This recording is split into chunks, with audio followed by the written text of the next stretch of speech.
Tere, kallid vaatajad! On aeg tuua teieni Tartu uudised. Sel nädalal tähistas Tartu Linnaraamatukogu oma 99. sünnipäeva. Vaatame, millised üritused sünnipäeva raames toimusid. Samuti külastame tänases saates 4. Tartu noorte tööturu konverentsi piire ületades ning saame teada, miks on Elva just niivõrd spordilinnana tuntud. Lisaks külastame eelmisel nädalal avatud Tartu suurimat tattoosalongi Backbone. Viskame ka pilgu peale taskukeskuse vaateaknal avatud huvitavale näitusele. Saate lõpus kuuleme, kes on need vinged Tartu Ülikooli vilistlased, kes jagavad oma tudengipõlve mälestusi Tartu Ülikooli ajaloomuuseumi kohtumisõhtutel. Head vaatamist!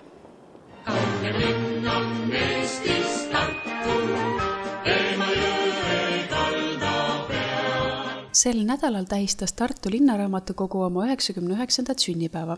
Esmaspäevast kuni tänaseni oli sünnipäevakavas mitmeid huvitavaid üritusi. Sünnipäeva nädal algas esmaspäeval laste ja noorte osakonnas vanasõnade otsimismänguga. Lapsi külastas ka luuletaja ja ajakirjanik Sule Voll. Esmaspäeva õhtul jagasid raamatukogu kohvikus raamatusoovitusi näitlejad Maarja Jakobson, Külliki Saldre ja Hannes Kaljujärv. Nende 7 eelneva aasta jooksul on välja kujunenud ka terve rida traditsioone juba. Üks nendest kindlasti on lugemissoovitused tuntud inimestelt. Et kui meie raamatukogu hoidjad soovitavad raamatuid siin iga päev, siis korra aastas me pakume oma lugejatele, kirjandushuvilistele võimalust kuulata soovitusi kõigile tuntud inimeste suust. Enamasti muidugi on käinudki neid raamatuid soovitamas siin meie juures kirjanikud ja ajakirjanikud, tõlkijad, aga on käinud ka teiste eluvaldkondade esindajad, muusikud on käinud, isegi kirikuõpetaja on korra käinud ja tänavu ilmselt tänu filmiaastale liikus mõte kohe näitlejate peale. Kolmapäeval toimus luuleõhtu. Oma luuletusi lugesid Gustav Suitsu luuleauhinna laureaadid Karoliina Pihelgas ja Indrek Hirv. Sünnipäeva nädala eelviimasel päeval ehk eile toimus laste- ja noortekirjanduse päev Õudus ja üleloomulikud jõud, kus esitasid ettekandeid kirjanikud, ajakirjanikud, õppejõud ja üliõpilased. Neljapäeval toimus meil algupärase lastenkirjanduse päev, mis on samuti pika traditsiooniga üritus. Tänavu toimus see 14. korda. See on selline päev, kuhu kogunevad lastekirjanduse loojad, vahendajad ja kõik, kes selle vastu huvi tunnevad, see tähendab siis alates kirjanikest, kirjastajatest, raamatukogu hoidjate, õppejõudude, üliõpilasteni välja. Sünnipäeva nädala lõpetab tänane filmiõhtu raamatukogus. Näitamiseks tuleb Arvo Iho film Karu süda ning koos režissööriga osalevad filmile eelneval vestlusel kunstnik Silver Vahtre ja semiootik Peeter Torop. Sünnipäeva nädala lõpetab seda korda mitte teatrietendus, nagu meil tavaliselt on, vaid hoopiski filmiõhtu. Ja selle õhtuga algabki meie Tartu Raamatukogu filmiaastale pühendatud programm või sündmuste sari. Sünnipäeva puhul oli raamatukogus täna ka viivisevaba päev ning inimesed said kauaks kätte jäänud raamatut tagastada ilma rahakotiraudu avamata. Sel puhul on raamatukogu täna ka 2 tundi kauem avatud. Ka viivisevabadus kuulub nende sünnipäeva nädala traditsioonide sekka. Et meil varemalt olid ette teada viivisevabad perioodid, nendest me juba õige mitu aastat tagasi loobusime, aga sünnipäeva kingitusena oma lugejatele me siiski sünnipäeva nädalal pakume viivisevabadust. Üheks suurimaks sündmuseks sünnipäeva nädalal oli teisipäeval toimunud virtuaalne jalutuskäik Tartu ilukirjanduses. Tartu Linnaraamatukogu esitles koostatavat andmebaasi, kus leiduvad Tartut käsitlevad või kajastavad tsitaadid ja lõigud ilukirjandusest. Andmebaasis on praeguseks üle 400 autori 700 teost ja ligi 1300 tsitaati, kuid kogu on pidevalt täienev ning juba on ette valmistatud veel ligi 400 teost. Andmebaas on leitav raamatukogu koduleheküljel www.luts.ee. Tegelikult on see tegemist pikemaajalise projekti ühe sellise vaheetapiga, et nüüd me avalikustame selle, et mulle meeldib mõelda rohkem, et see on nagu raamat, mille pealkiri on Tartu ilukirjanduses ja mille me lihtsalt oleme pannud nagu teise keskkonda, mis on siis online. Ja selle asja mõte on siis see, et kunagi tekkis sellest mõttest, et me kogume kokku kõik kohad Eesti ilukirjanduses, kus Tartust räägitakse ja ühendame nad omavahel. Näiteks, et kui keegi on kirjutanud Jaani kirikust, siis keegi teine on veel kirjutanud Jaani kirikust ja meil on võimalik nagu neid Jaani kirikust või Supilinnast või Anne Kanalist kirjutatud lõike nagu omavahel vaadata, võrrelda, leida siis seda, et eks ole, et mida üks või teine selles on leidnud või mida see üks või teine koht või üks või teine aspekt Tartust ja Tartu elust ja Tartus tartlane ja Tartu olemisest ühele või teisele autorile tähendab. Ja siis me hakkasime neid otsast peale korjama ja praeguseks hetkeks me oleme jõudnud siis selle hetkeni, kus me tõepoolest oleme valmis avalikustama, kus me oleme valmis selle panema välja oma raamatukogu kodulehel ja siis see põhimõtteliselt on see nagu ütleme tsitaatide kogumik, mis on siis temaatiliselt ja geograafiliselt nagu läbi töötatud.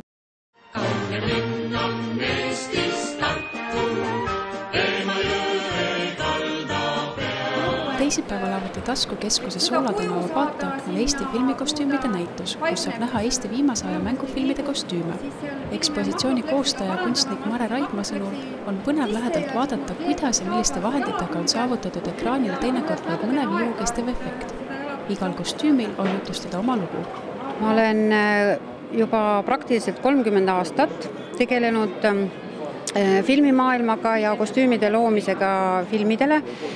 Ja pärast seda, kui me mitmete sõjaaegsete filmide jaoks külastasime Eesti kodusid, et otsida nendest veel autentseid esemeid, sain ma aru, kui tähtis on säilitada seda vana ja ehtsat, sellepärast, et ühtegi kulunud ja ajast nagu töödeldud asja enam päris ehtsalt järgi teha ei saa. Sellest sündis filmikostüümide ladu.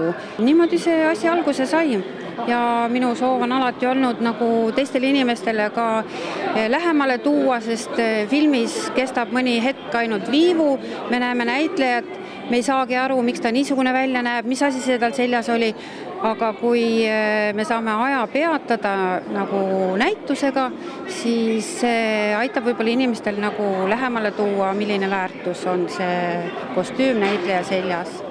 Filmidest on esindatud Detsembrikuumust, Taarka, Idioot, Pühatõnu kiusamine, Kirjad Inglile ja paljud teised.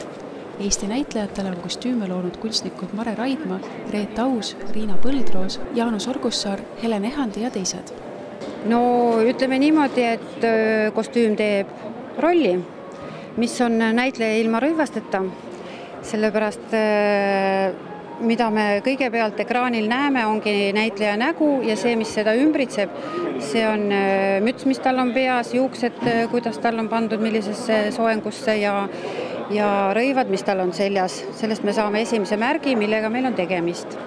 Ma käisin aastaid tagasi Berliinis filmimuuseumis ja nägin, kuidas Marlene Dietrichi rõivastele oli seal pühendatud terve korrus ja see tegelikult viis mind niisuguse vaimustunud mõtteni, et kui saaks meil samamoodi tähtsate näitlejannade rõivaid säilitada. Siin on väljas Lenna Kuurma kõige esimese filmi rõivastus Sarneti filmist jälle Kuhu põgenevad hinged. Tänaseks on Lenna teinud rolle juba 8 filmis, viimane nendest oli sellel suvel, mis me filmisime Peeter Simmiga Üksiksaar. Ja võib-olla, et see on nagu märgiline, et see esimene kostüüm nüüd jõudis näitusele ja võib-olla tuleb siis järgmise näitusi ka ja lõpuks saame terve korruse Lenna filmikostüümidest kokku. Näitus on pühendatud Eesti filmi 100. juubelile. Väljapanekuga saab Taskukeskuse vaateaknal tutvuda kuni 10. maini.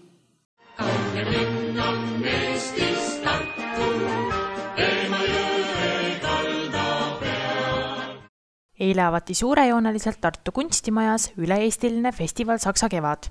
Festivali avaürituseks oli fotonäitus Kujutis-kujutlus, kus on esindatud 10 erineva saksa fotokunstniku teosed. Kujutis-kujutlus on siis üks IFA, see on siis Saksa välissuhete instituudi korraldatud sellised nagu rändnäitusi. Et põhimõtteliselt neil on neid terve sari, mis liiguvad ja see konkreetne on siis selline nagu ütleme siis dokumentaalkunsti dominandiga. Ühelt poolt on tunda kuraatori sellist nagu püüet anda võimalikult mitmekesine pilk nii-öelda dokumentaalsele hetkele, et kuraator ise avab see näitust kui näitust, mis käsitleb dokumentaalset hetke. Aga teiselt poolt, kui neid pilte vaadata, siis on tunda, et need on hästi staatilised, et seal on selline nagu ühtne esteetika, et tegelikult näitus selles mõttes kõlab hästi kokku, aga samas on sellist on seda nagu staatilist hetke sellest näitust väga palju tunda ja mul on selline tunne, et sellega on kuraator tegelikult üritanud rõhutada ka seda hetkemomenti ja teataval määral ka seda dokumentalistikale omast sellist lavastuslikku momenti.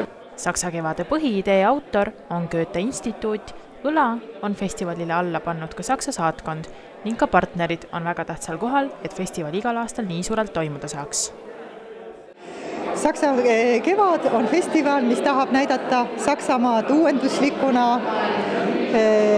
kaunina, huvitavana ja mis kestab siis sel aastal 12. aprillist 13. maini. Festivalil on väga palju väga erinevaid üritusi, sest tahame nagu jõuda tegelikult igaüheni, nii noorteni, eakamateni, samuti nendeni, kes tahaksid võib-olla Saksamaale tööle minna või üliõpilased, kes tahaksid vahetusüliõpilastena minna Saksamaale või gümnaasiumi lõpetajad, kes tahaksid siis tõepoolest minna Saksamaale õppima. Et selliseid infoüritusi me teeme üsna palju.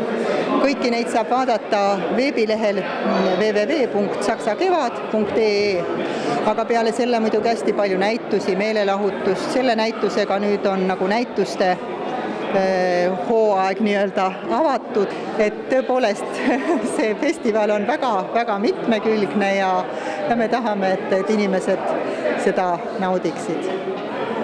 Fotokunstnikest esindas oma teost sakslane Klaus Gödicke, kelle sõnul juhtub väga harva, et fotokunstnik oma enda töö esitlusele jõuab.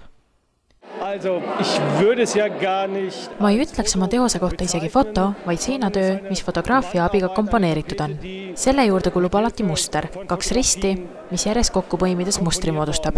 Mustri ees või taga või hoopis selle sees on erinevad fotod. Ma tahtsin sellega näidata, et ma ei tööta enam ühe kindla teemaga ja seda seeriana ei esitle. Pildi allosas on foto Apollo 11 reisist Kuule, üleval kuu, mille puhul näitasin meelega kuu tumedamat poolt ning külgedel pildid, mis on mu vana geograafia õpetaja käest pärit. Tööl on veel selgelt näha ellips, keskpunkt, mille ümber tegevus käis. Liikumine pildil käib päripäeva ja annab tööle minu arvates järgmise dimensiooni.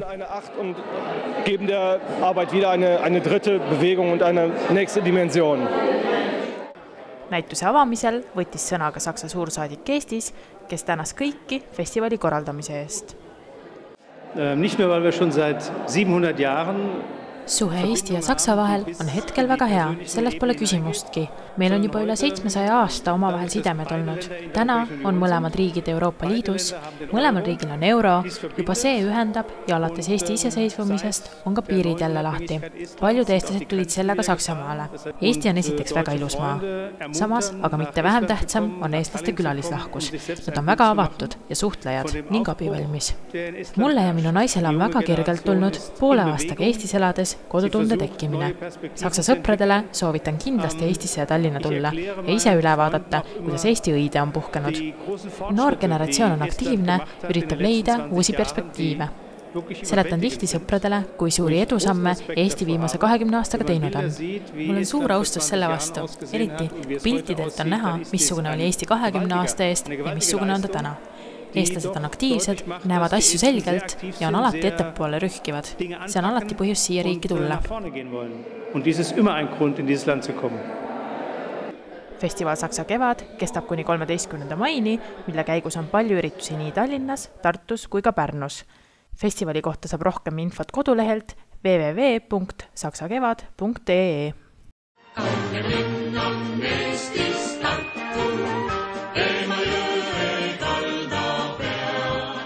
Tartust paarikümne kilomeetri kaugusel asuv Elva on suuresti oma tublide sportlaste poolest tuntud. Olenemata aastaajast käib Elvas kõva sportimine aastaringselt. Just sellepärast avas Tartu oma muuseum möödunud nädalal näituse Sportlik linn Elva, kus tutvustatakse Elva linnavalitsuse poolt erinevatel spordialadel võidetud karikate, medalite ja diplomite kogu. Esimesed karikad, mis näitusel nähtaval on, pärinevad 80ndatest aastatest ning kõige värskemad on eelmise aasta karikad.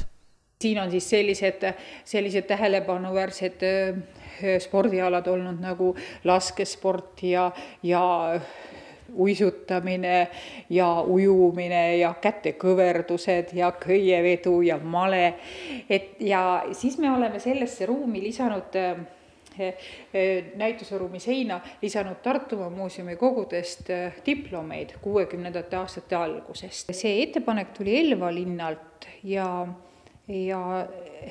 mõte oli selles, et Tartumaa muuseumil on ruumi, kuhu saab need nõnda süsteemis sättida ja rahvas saab neid karikaid ja muid toredaid asju näha. Ja saab ka näha neid siis sel puhul, kui jälle järjekordsed Elva päevad tulevad. Kauni väikelinna Elva südames asub ka Arbi järv, kus peal treenis oma kuldmedali võiduks 80ndatel aastatel ka kiiruisutaja Ants Antson. Ju siin see loodus, värske õhk, männid, järved on soosinud sellist tervislikku ja sportlikku eluviisi ja aastaid on tulnud siit nii tippsportlasi kui ka väga laiapõhjaliselt rahvasportlasi.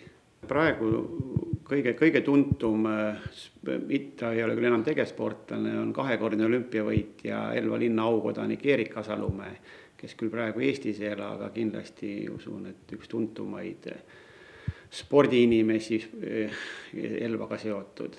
Meil on Indrek Tobreluts, Roland Lessing, Kaspar Austa siin rattavõistlustel häid tulemusi toonud. Et meil nimekaid nimesid on nii lähiajaloost kui kaugemast minevikust.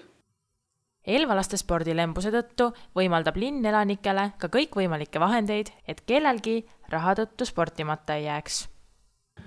Meil on selline rahastamissüsteem Elva linnas ja me toetame 11 spordiklubi, kes kõik on väga tublid meil, et neil on palju osalejaid noorte näol ja ka vabariiklikel võistlustel on häid tulemusi saavutatud. Võib-olla kui mainida, et Elvas ei ole kaasaegset spordijoonet, meil on küll võimlad ja jõusaal ja staadion, hüppemägi, aga seda niinimetatud kaasaegset spordijoonet või ujulat ei ole, aga see on veel kord tõestus, et alati ei pea olema infra väga heal tasemel, et tähtsad on ikkagi tingimused ja need juhendajad, kes juhendavad noori. Eriliselt populaarne on Elva linnas jalgrattasõit.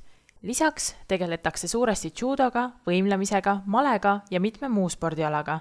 Teada on ka see, et põhitöö laskesuusatamise treenimiseks tehakse igal aastal just Elvas.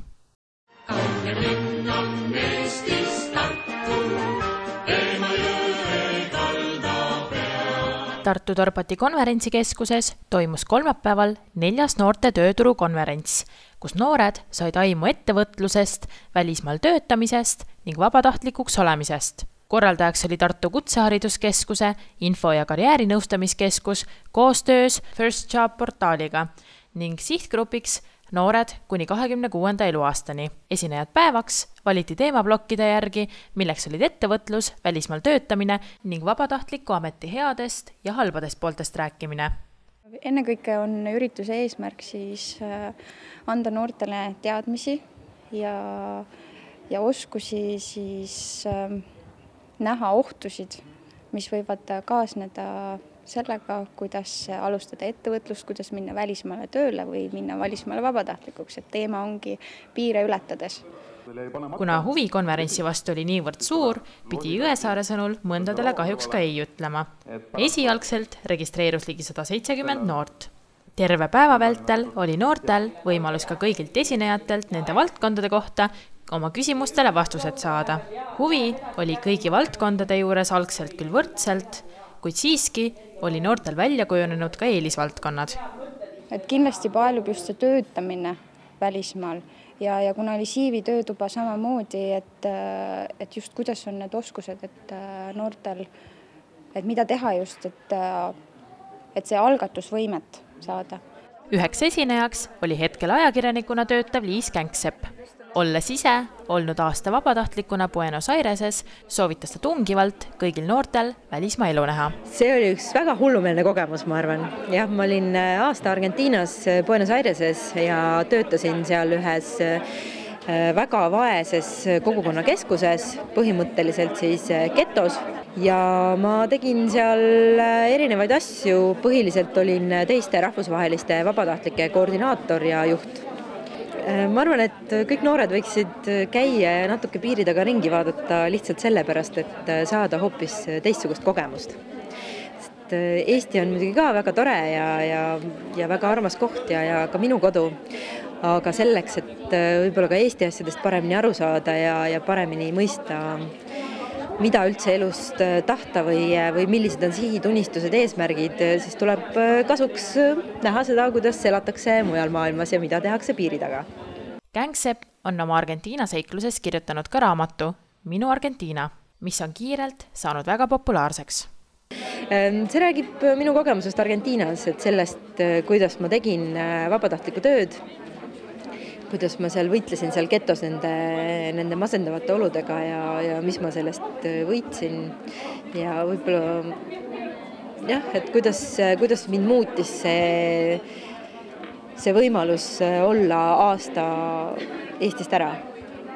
Et ma loodan siis, et inimesed, kes seda loevad, saavad inspiratsiooni, et ka oma elus võtta ette selliseid hullumeelseid samme, et hüpata ellu tundmatus kohas ja muuta oma elu rohkem selliseks, mis pakub rohkem rõõmu iseendale, mitte sind ümbritsevale ühiskonnale. Päeva lõpuks said noored oskuse korrektsed CV-d koostada, teadmisi välisriigis turvaliselt töötamisest ning kinnituse, et vabatahtliku töö välismaal annab väga suure kogemuste pagasi.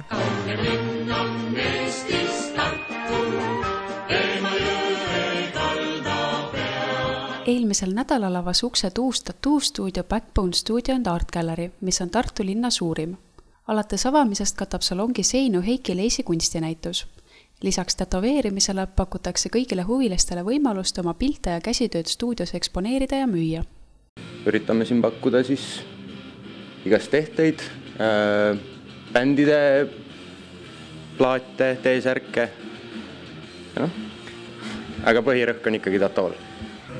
Stuudio asutajateks on 4 kehakunstnikku, Ants Rauba, Edmar Sulaoja, Rainer Pleer ja Rainer Lillo, kellest esimesed 3 on varem juba koos töötanud Tartu nimekaimas salongis Tartu Tattoo. Salongi omapäraseid ja ilusaid ruume hakati oma jõududega ning sõprade abil ehitama mullu oktoobris. Meie kolmekesi, mina, siis Ants ja Rainer Pleer, olime Tartu ja siis Rainer Lillo, siis tema oli omaette nii-öelda. Ja nüüd siis selles stuudios said siis jõud ühendatud. Lihtsalt ükskord sattusime siia, vaatasime ruumi, meeldis ja siis sellest saigi mõtte alguse nii-öelda eelmisel aastal.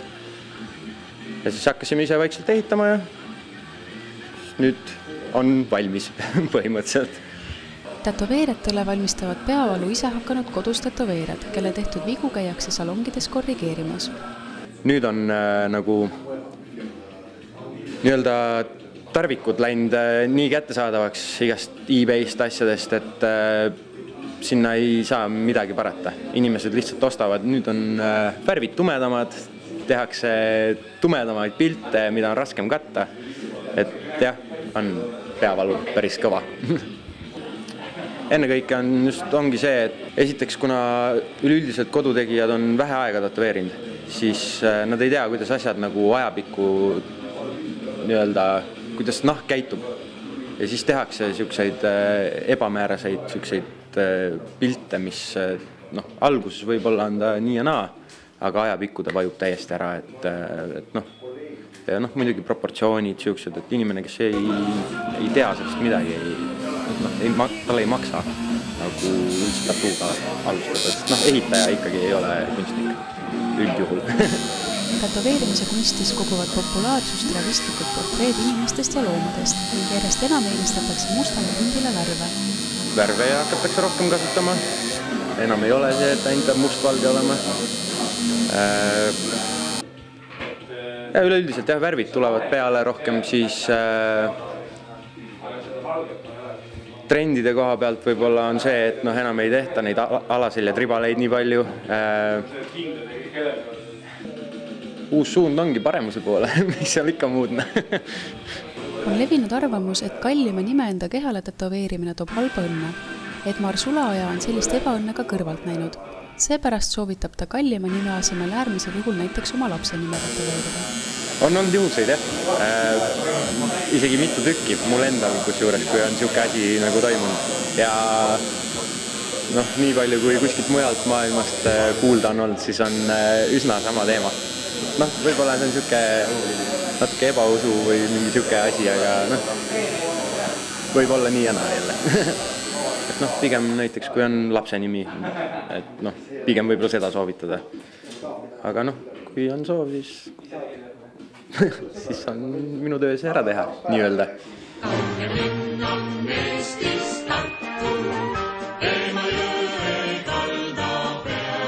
Eile alustas Tartu Ülikooli ajaloomuuseum oma uue sarjaga Vinged vilistlased. Esimesele kohtumisõhtule tulid oma tudengipõlvest, sõpradest, tegudest ja tegemata jätmistest rääkima vennad Indrek ja Kaarel Tarand. Eile oli esimene üritus, aprillikuus toimub ka teine kohtumine minister Jaak Aaviksooga. Ka maikuusse on 2 kohtumist planeeritud ning pärast suvepuhkust lähevad kohtumisõhtud septembris täie hooga edasi. Vinged vilistlased on meie muuseumis uus sari. Meil on küll siin mitmesuguseid erinevaid õhtusi kokkusaamisi, on teeõhtu teadlasega ja kohviõhtu korüfeega, aga seekord oleme kutsunud siia vilistlased, sest eks ülikoolis ei tehta ainult teadust, vaid siin õpivad ka üliõpilased. Ja üliõpilaselu on üks väga põnev elu, mis jääb paljudele siin õppinutele ju eluks ajaks ehk kõige kaunimaks ajaks. Ning see uus sari hakkabki kutsuma siia meie Tartu Ülikooli lõpetanud erinevaid vilistlasi, kellega siis koos meenutatakse üliõpilaspõlve. Vilistlasi, kes kohtumisõhtutel räägivad, on erinevatest valdkondadest ning kindlasti oskavad oma tudengiaegadest nii mõndagi põnevat rääkida. Need on väga erinevad inimesed. Siin on nii teadlasi, kultuuritegelasi, lihtsalt ehk tänapäeval mittegi nii väga tuntuid inimesi, kuid kes on tuntud olnud oma üliõpilaspõlves ning see seltskond arvatavasti saab olema üpris kirju. Samaaegselt on ülikooli ajaloomuuseumi ruumides väljas ka huvitav näitus. Moodne tudeng, ajad, kombed. Näitus jälgib läbi Tartu Ülikooli ajaloo alates 17. sajandist kuni tänase päevani, kuidas on tudeng saanud hakkama oma eluga, mis jäänud väljaspoole auditooriumi. Näitus Moodne tudeng, ajad, kombed on pühendatud üliõpilaselule ning just selle vabamaa poole tahkudele. Me ei räägi siin niivõrd sellest, et kuidas ja mida üliõpilane ülikoolis õppis, vaid sellest, et mida tegi üliõpilane vabal ajal, kus ta elas, mida ta sõi, jõi, kuidas ta jõudis Tartusse, mida ta seljas kandis, selline lõbusam elupool. Ja see näitus on üles ehitatud nii, et siin saame ettekujutuse üliõpilaselust kogu Tartu Ülikooli tegevusperioodil alates 17. sajandist kuni välja praeguse ajani. Alates Tartu Ülikooli algusaegadest kuni tänapäevani on tudengid väga erinevad, kuid samas on tudengil ülikooli algusaegadest ning tudengil tänapäeval ka mitmeid sarnaseid omadusi. Erinevus tuleb juba sellestki, et siin ülikooli esimestel sajanditel õppisid ülikoolis ainult poisid, kuid hiljem on olnud see seltskond hoopis vastupidi, sest praegu on ju Tartu Ülikoolist enamusest hoopis naistudengid. Kuid vaatamata olmelistele ja ajalistele erinevustele võib siiski öelda, et midagi on ikkagi sarnas. See on, et üliõpilane on ikkagi rõõmsa meelega ja optimistlik, sest tegemist on ju noorte inimestega, kellel elu veel ees. Näitus kestab selle aasta 30. detsembrini. Ja ongi tänased uudised vaadatud. Soovime teile kaunist kevade jätku ning kohtume taas nädala pärast. Nii algavad Toomas Viperneri novellid. Ikka umbisikuliselt, alati erineva alatooni ja meeleoluga. Keegi üksik rändur looduse keskel. Kord nukker, kord lõbus, ohjeldamatu lobiseja, kaitsetu inimolend, inimeste pelgur, muretu seikleja, elu naut.